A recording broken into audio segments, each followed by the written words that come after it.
Hello la team, on est de retour sur YouTube pour ce 5e tour au TC du Ménil contre Thomas 15-4, ancien 5-6 pour ceux qui ont suivi sur Instagram. N'hésitez pas à aller voir ici les autres tours. Donc vous allez vous donner un petit peu le contexte. Je suis arrivé un quart d'heure avant le match pour pouvoir m'échauffer, ce genre de choses, quand j'ai appris qu'il n'y avait pas de terrain disponible. Donc on a dû attendre 45 minutes, presque 1 heure qu'un match se termine pour pouvoir passer après. C'était très compliqué du coup parce que par rapport au froid qu'il faisait, parce qu'on est encore en hiver, on est au mois de février comme je vous l'avais expliqué et que vous voyez ici. Et du coup c'est parti pour ce match là. N'hésitez pas à rester jusqu'à la fin parce qu'il y a un petit débrief spécial. Vous allez me dire ce que vous en pensez aussi pour savoir si je continue à le faire ou pas. Bon match à tous et à très bientôt sur les cours.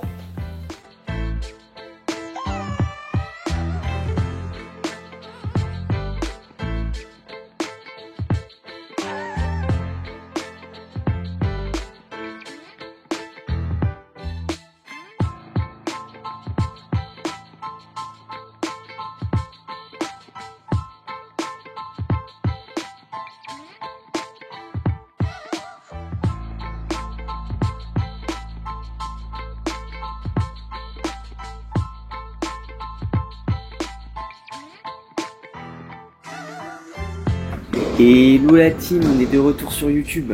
Je voulais commencer par vous dire, n'hésitez pas à vous abonner la team. Parce que sans ça, moi je peux pas continuer, je peux pas avancer. C'est gratuit, donc n'hésitez pas à cliquer sur le bouton vous abonner, à cliquer sur la cloche et à liker, partager, mettez un commentaire, faites ce que vous pouvez. Pour m'aider, c'est gratuit. Alors maintenant que ça c'est dit, je sais que pour certains d'entre vous, vous me suivez sur Instagram et du coup vous avez déjà l'info, mais je vais vous la redonner pour ceux qui sont uniquement sur YouTube. Aujourd'hui on joue contre Thomas. Thomas, c'est mon 2e tour à 15-4. Comme je vous l'expliquais auparavant, il va y avoir des tours de compression. Ça veut dire quoi? Ça veut dire que je peux jouer plusieurs fois au même classement, ou c'est possible que je tombe contre le même classement que moi, parce que vous savez, en Ile-de-France, Paris et ses alentours, il y a beaucoup de joueurs de tennis. Donc le tournoi, les peu de tournois qui se font, il y a beaucoup d'inscrits, donc c'est possible parfois de faire un tour à 31, mais c'est possible aussi parfois d'en faire 2 par exemple. Et c'est pour ça qu'aujourd'hui je joue contre Thomas qui est classé 15-4 et qui a gagné à 15-4 juste avant. Et comme vous l'avez vu, j'ai aussi gagné à 15-4 et du coup c'est ce fameux tour de compression qu'on va jouer aujourd'hui. Et ce qui se passe, c'est comme il y a peu de 15-3 qui se sont inscrits au tournoi, celui qui gagne ce match joue à 15-2 directement. Concernant les objectifs, comme je vous l'avais dit, l'objectif c'était d'arriver jusqu'à 15-4 et j'ai gagné hier à 15-4. Donc vous avez pu voir que là mon classement n'a pas changé parce que dans le même tournoi, quand vous vous inscrivez, vous avez un certain classement et peu importe si votre classement change au cours du tournoi, vous gardez le même classement. Mais du coup là actuellement je suis classé 30. Du fait que j'ai gagné tous les matchs précédents que vous avez vus dans les vidéos du TC du Ménil, ça me permet de monter d'un classement. Donc je ne suis plus 31, mais bien 30. Mais comme lors de l'inscription du tournoi, j'ai été 31, je reste classé 31 jusqu'à que je sois éliminé. Revenons à nos moutons. Donc Thomas 15-4, mais ancien 5-6 et gaucher, avec un jeu, vous allez le voir, vachement vers l'avant, vachement poussé à la volée, qui va me déranger énormément. Vous allez voir, j'ai pas l'habitude de me faire agresser à la volée. Même avec mes partenaires, hein, vous le connaissez, hein, ceux avec qui je joue le plus souvent, on va plus être des joueurs de fond. Et tous ces éléments-là vont faire que le match va pas forcément se dérouler comme je l'avais prévu, comme les stratégies que je mets en place d'habitude. Hein, vous pouvez le voir, on est déjà à 1 partout. Alors qu'à la base, je suis censé me dire qu'il faut gagner les 2 premiers jeux, et c'est déjà pas le cas. Donc bon, là ce qu'on va faire de son mieux, et on va analyser ce match ensemble. On peut le voir, hein, Thomas il est très à l'aise avec son revers chopé, comme son revers lifté. J'ai l'impression, après avoir analysé ce match de l'extérieur, que son coup droit était beaucoup moins safe. Il faisait beaucoup plus de fautes en coup droit qu'en revers. Mais c'est vrai que pendant le jeu, c'est très compliqué pour moi de me dire, bon, je joue contre un gaucher, donc il faut essayer de targeter le revers qui est normalement sa zone faible. En l'occurrence, là, pour Thomas, c'était pas le cas. Il m'a donné beaucoup plus de points en coup droit, comme vous pouvez le voir sur ces 2 derniers points. Ce qui me permet de mener 2-1 dans ce premier set. Alors, je sais pas si on arrive à bien se rendre compte, mais je trouve que l'intensité du match est complètement différente comparée à ce que j'ai joué auparavant dans tous les autres matchs du TC Lille. Je sais pas si c'est moi, j'ai du mal à garder ma stratégie, j'ai du mal à garder ma longueur de balle, je me fais assez agresser dans les points par Thomas, ou si c'était juste dans ma tête à ce moment-là pendant le match que j'arrivais rien à faire et que j'ai juste fait un match tout pourri en fait. Mais j'avais vraiment l'impression que je devais faire des points exceptionnels pour gagner le match. Et chaque cadeau était une target. Regardez ce vieux lob tout foireux. Tout le monde peut se dire, en fait je loupe pas ça. Mais lui, il est ultra safe. Et il est un petit peu nonchalant dans sa manière de bouger, dans sa manière de jouer. Et moi, j'ai beaucoup de mal avec ça, parce que moi, je suis un hyperactif. Donc c'est vrai que quand je joue contre une personne comme ça me met un peu de pression, ça me met pas très bien.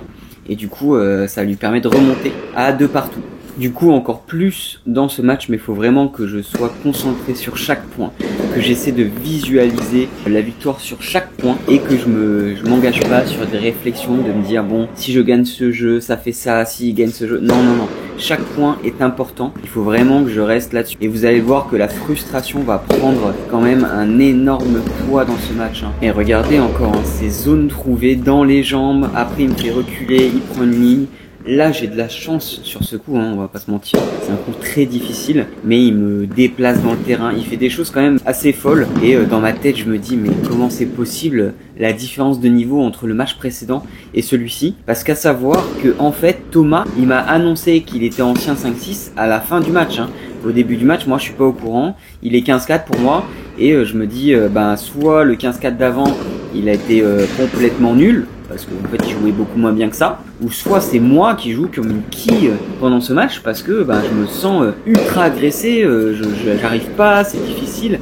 Il trouve des zones incroyables, il a un bon rythme, etc. quoi.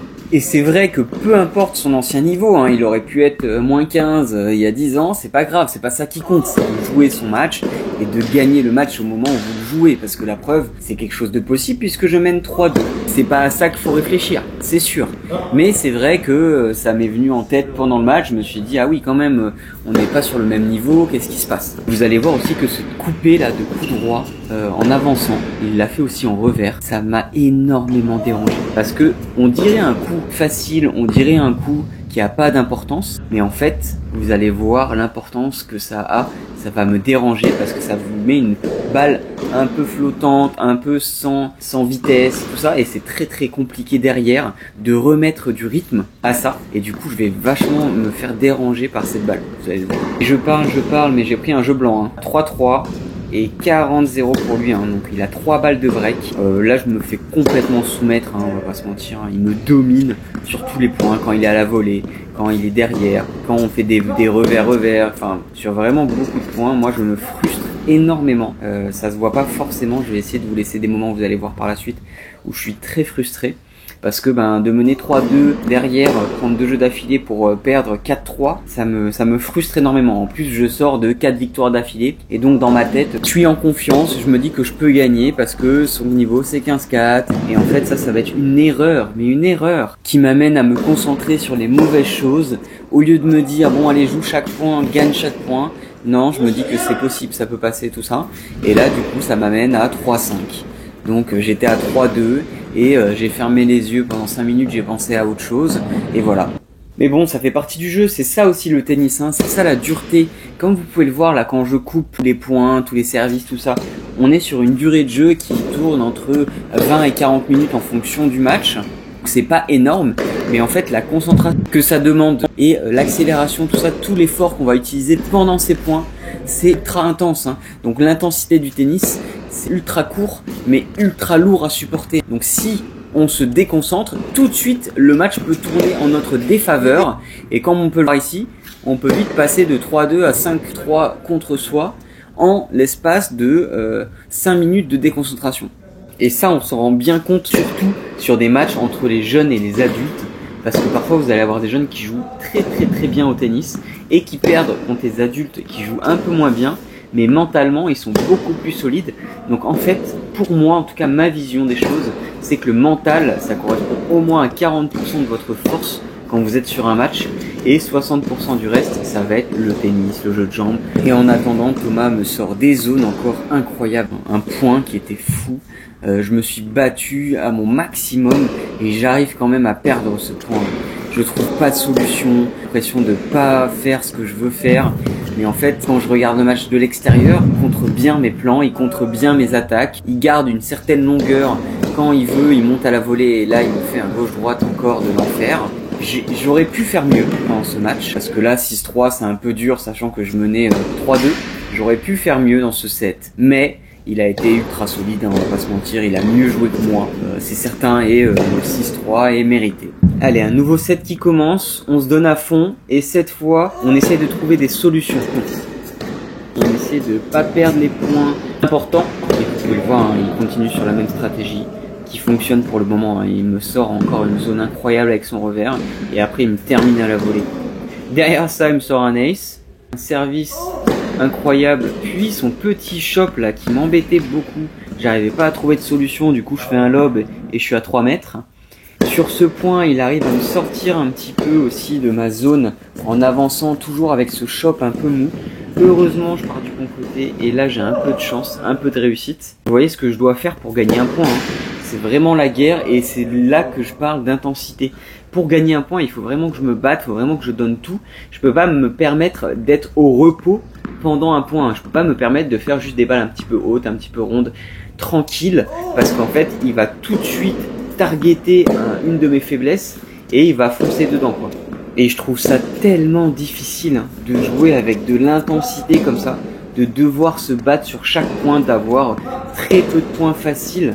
C'est vraiment quelque chose qui fatigue mentalement parce qu'il faut rester concentré à 200% et aussi physiquement, hein. Ce qui vous suffit que vous fassiez une toute petite erreur et ça pardonne pas. Et encore une fois, suite à cette analyse extérieure, hein, pas pendant le match, mais je m'en rends compte beaucoup plus tard, j'ai manqué d'agressivité. C'est incroyable et du coup là vous voyez je fissure complètement et peut-être que ça aurait pas changé grand chose dans le score, hein, mais de changer de stratégie, d'essayer des nouvelles choses, ça aurait pu me donner des alternatives parce que lui il est beaucoup monté à la volée, il était beaucoup vers l'avant, moi je suis resté en défense, vous voyez je recule à chaque fois, hein, sur ma ligne au lieu de monter, d'avancer, d'essayer des nouvelles choses et je reste dans une stratégie qui n'a pas fonctionné pendant le premier set. Je vois pas pourquoi elle fonctionnerait mieux dans le second, sauf s'il se fatigue, mais vu que les points durent pas des masses de temps, ça m'étonnerait. Et donc dans ce cas-là, il faut essayer de trouver des solutions, il faut essayer des choses. Et là, c'est pas du tout ce que je fais. C'est vrai que je reste bloqué avec la même stratégie que j'ai utilisée sur des personnes qui sont pas du tout du même niveau. Donc forcément, ça peut pas amener le même résultat. Et même sur ce point, en fait, hein, je reste en défense, je trouve une belle zone, mais au lieu d'avancer vers l'avant, d'essayer de faire des choses, je reste sur la même stratégie et je me fais déborder. Et du coup, c'est vrai que j'ai du mal à me dire, mais quelle est la solution? Je joue pas si mal que ça, hein, quand je me regarde. Je m'énerve beaucoup trop, c'est certain. Mais je suis pas si nul, j'essaye, je me bats. Mais sur ce match, se battre, ça suffira pas. Si je veux gagner, si je veux faire plus de points, il faut que j'enclenche des choses. Il faut que j'essaie des nouvelles choses. Il faut pas que je reste en défense, parce que sinon je vais prendre cher. Et c'est déjà le cas. Il faut vraiment que j'essaie des nouvelles choses.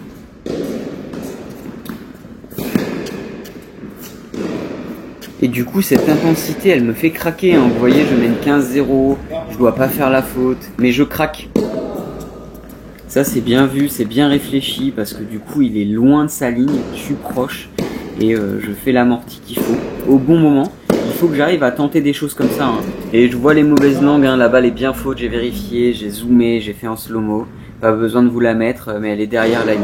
Qui l'amène à 2 balles de break et 2 balles de 4-0, hein, la team. Là je suis en train de prendre une fessée monumentale. Et une nouvelle fois, c'est moi qui craque la team, hein. Je mets pas d'intention dans mes frappes, donc forcément la balle ne passe pas, forcément ça me fait faire des fautes directes. Je suis stressé, je suis frustré, toutes les choses qui vont faire que la balle ne va pas passer. Et du coup je retiens un peu mes coups, je frappe un peu moins fort, je suis pas détendu. Et du coup, en fait, je fais des erreurs de jugement, des fautes directes qui me mettent tout de suite dans une position très compliquée. Et qui donne la confiance à Thomas, ce qui est normal. Avec ce service volé, qui moi me fait stresser dès qu'il arrive à la voler. Maintenant j'arrive plus à juger correctement les balles, donc je fais des lobes faux, Dès qu'il monte à la volée, je stresse, j'ai les jambes qui tremblent. Donc là, on arrive à 5-0. C'est un score ultra dur, mais c'est représentatif du deuxième set, hein. Entre mes fautes, les bonnes prises de décision de Thomas, la frustration, enfin c'est un ensemble de choses qui fait que on arrive à un score pareil. Après ça reste du tennis, hein. Il faut se battre jusqu'au dernier moment, jusqu'à la dernière balle de match, que le point soit terminé. Mais c'est vrai que là dans mon esprit c'est très compliqué. Quand on arrive à 5-0, 30-15 contre soi, c'est pas facile. Bon allez, une petite faute directe de Thomas qui fait du bien, qui me permet de souffler un petit peu. 30A, il y a peut-être quelque chose à faire, faut vraiment y aller à fond. Allez, faut pas lâcher, parce que en fait chaque point compte, c'est important. Donc là on va partir sur une petite gamme de revers-revers, parce que vous savez il est gaucher Thomas. Donc là il faut vraiment trouver quelque chose. Et c'est Thomas qui va craquer le premier avec cette faute. Et ça me permet d'avoir une balle en fin de jeu. Donc il faut pas la lâcher celle-là, elle est importante. Et heureusement Thomas fait encore une nouvelle fois une faute. Parce que ça lui arrive aussi de faire des fautes directes. Et ça nous amène à 5-1. Et ça justifie mes propos de plus tôt. Qui disent que en fait il faut pas lâcher. Il faut pas se dire que parce que ça fait 5-0, 30-0, le match est terminé. Non. Essayez de vous battre sur chaque point. Et au moins vous partirez d'ici sans regret, avec des choses à travailler. Mais en tout cas avec... l'idée que vous êtes battu jusqu'au bout.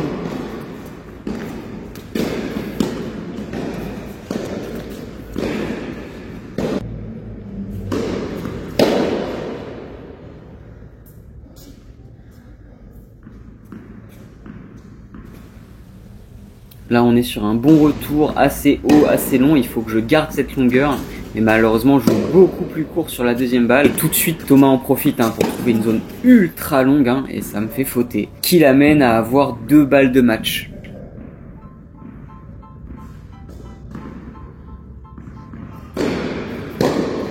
Et vous le voyez, là je suis un peu dépité. Parce que c'est difficile, parce que je me dis, je me bats et pourtant ça suffit pas. Mais c'est vrai que j'aurais dû essayer de chercher une solution plus tôt, j'aurais dû essayer des nouvelles choses, faire des choses différemment. En tout cas, voilà, ça nous donne des choses à travailler pour les prochains matchs et ça finit sur un ace. Donc voilà la team défaite 6-3, 6-1, ça pique et je vous laisse avec le débrief d'après.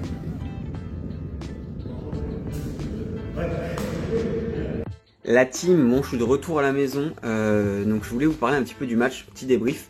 De ce que j'ai mal fait ou ce que j'ai bien fait. Il faut retenir du positif et du négatif. Donc là par exemple je me suis fait vachement agresser sur ce match là. Donc la personne faisait souvent des services volés où il montait beaucoup à la volée. Et moi j'avais tendance à stresser. Soit je faisais un lob raté et il me smatchait et il me terminait. Soit il me terminait dans une volée standard. Soit j'essayais de faire un passing, je mettais dehors. C'était très compliqué à gérer pour moi. Cette pression là qui me mettait est très bien joué de sa part parce qu'en fait mettre la pression en montant la volée c'est une super stratégie et surtout pour un gaucher contre un autre gaucher ça lui a bien servi, il était solide à la volée et ça lui a fait gagner de très nombreux points. Après je voulais vous dire, il faut toujours garder du positif et du négatif de chaque chose. Là j'ai fait quand même 6 tours sur un tournoi, ce qui est quand même pas négligeable, que ce soit pour mon bras parce que je me suis fait mal au bras, ou pour le mental, c'est très difficile de rester concentré sur chaque match. Et c'est pour ça qu'il faut apprendre de ses erreurs, c'est pour ça que maintenant il va falloir que je travaille sur ça, des personnes qui montent à la volée, comment les passer, à quel moment il faut lober, à quel moment il faut faire un passing croisé, à quel moment il faut faire un passing non ligne. Toutes ces choses là, ça va être des choses à travailler avant le prochain tournoi qui arrive bientôt, le tournoi du 17e. Et aussi essayer de travailler à jouer contre des gauchers. Et pour ça, il faut que soit je trouve un gaucher avec qui je joue régulièrement, soit il faut que j'adapte mon jeu en fonction de si je joue avec un pote qui est droitier, donc avec le H par exemple, que je joue comme s'il était gaucher, donc que je joue beaucoup plus sur son coup droit, que je joue beaucoup plus agressif, ce genre de choses.